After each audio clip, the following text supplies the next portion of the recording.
Fala, torcedor, tudo certo? Odair aqui do canal Atá. Seja muito bem-vindo a esse vídeo nesse dia de Grêmio contra Cruzeiro na Copa do Brasil, duelo de gigantes. Aliás, não se perca, o Grêmio joga hoje às 19h30 na Arena, um pouco mais cedo. Então te organiza aí para não perder o jogo, é logo mais ou logo menos, podemos dizer que faltam poucas horas para o jogo.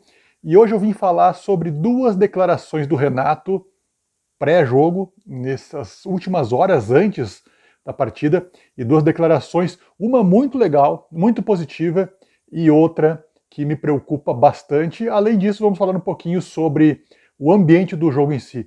Então, primeira coisa, já te inscreve no canal, deixa teu like, compartilha e comenta nos comentários ali logo abaixo qual é a tua expectativa para o jogo do Grêmio, o Grêmio que anda preocupando o seu torcedor, né? Primeiro, antes de falar das duas frases do Renato, a gente tem que falar que esse confronto é um confronto gigante da Copa do Brasil, porque são os dois maiores campeões, são os reis de Copas, né? Cruzeiro, que é hexacampeão, 6 vezes campeão, e o Grêmio, que é pentacampeão, 5 vezes campeão. Ninguém venceu mais do que eles. É importante falar também que são dois times que vêm de momentos diferentes do que a sua grandeza sugere, né? Porque são dois times que vêm da segunda divisão. O Grêmio com um time um pouco mais corpulento em termos de investimento, de jogadores de renome. Claro, carro-chefe é Luizito Soares, mas o Grêmio tem jogadores que são acostumados a levantar taças pelo próprio Grêmio, né? Como o Jeromel, que não está, mas nós sabemos que tem o Kahneman, né? Um dos remanescentes, e jogadores de muita qualidade, mas que ainda não venceram pelo Grêmio, né? Não, venceram, claro, venceram o Gauchão, mas não construíram ainda uma história vitoriosa pelo Grêmio. É o caso do PP, do Carbadio, do Cristaldo, enfim, jogadores do próprio Bitelo, que é um jovem, uma promessa do Grêmio. E o Cruzeiro tem um time de operários, né? E quando eu falo operários, não é no mau sentido, não é depreciando o Cruzeiro. Muito pelo contrário, são excelentes operários, são excelentes jogadores. E é um time muito competitivo, como nós vimos poucos dias atrás, né? Antes de falar de duas declarações do Renato, eu quero falar de uma declaração que ela não pode sintetizar o espírito que vai entrar em campo nos jogadores do Grêmio. O Vina deu uma declaração logo após o jogo contra o Fortaleza, dizendo que o Grêmio empatou, nós vimos, o Grêmio jogou mal, deveria até, para alguns, ter perdido o jogo, e o Vina falou assim, bom, pelo menos empatamos, fizemos um ponto. Esse não é o espírito que o Grêmio precisa no jogo de daqui a pouco contra o Cruzeiro. O Grêmio é maior do que isso. Talvez o Vina não tenha entendido exatamente o tamanho que é jogar no Grêmio, porque só jogou em times considerados pelo menos com uma camisa menor. Então o Vina está demonstrando um espírito errado, e eu espero que isso não contamine o grupo. Bom, por falar nisso, agora sim eu quero falar de duas declarações do Renato, uma que eu achei muito positiva e outra que eu achei muito negativa, muito perigosa, inclusive. Não sei qual delas vai predominar. A positiva é que o Renato deu uma entrevista coletiva ontem, inclusive está circulando nas redes sociais uma foto aí de que o Renato estava dando a entrevista e eu acho que a 2, 3 metros dele a direção, a cúpula, os principais dirigentes do Grêmio, que é o Paulo Calef, o Brum e o Alberto Guerra, eles estavam acho que a 3 metros do Renato, prestigiando a entrevista, mas ao mesmo tempo também deixando um recado claro de que o Grêmio tem hierarquia.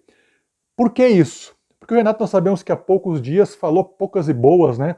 Tentou enquadrar a direção, meio que invertendo a hierarquia que tem que existir num clube de futebol, mesmo que seja o Renato, mas o Renato ele ainda é funcionário do clube e existe uma hierarquia. E ele falou ontem, em relação à entrevista que disse que o Grêmio não ganharia nada se não tivesse reforços, embora a gente saiba que a tendência é que não ganhe mesmo, mas o Grêmio precisa ser mais treinado. Ontem ele falou uma coisa que é muito rara. O Renato, eu acho que poucas vezes na vida admite que errou ou retrocede no que ele fala. E ele falou exatamente isso. Me precipitei. Pessoal, vocês já viram o Renato falando isso? Me precipitei, errei, exagerei, não era bem isso que eu queria dizer? O Renato nunca dá um passo atrás. Dessa vez ele deu. Esse é um ponto positivo. Primeiro porque o Renato aterrizou um pouco, entendeu que nem tudo é possível, embora ele esteja na questão central. Eu acho que todo torcedor sabe que o Grêmio precisa de reforço, precisa de um jogador de velocidade, precisa de talvez mais um zagueiro. O Grêmio tem problema nas laterais. Fala-se então que o Grêmio vai contratar 3 ou 4 jogadores, não sei exatamente quais virão, se é que virão. Fala-se que o goleiro Rocher já está acertado também.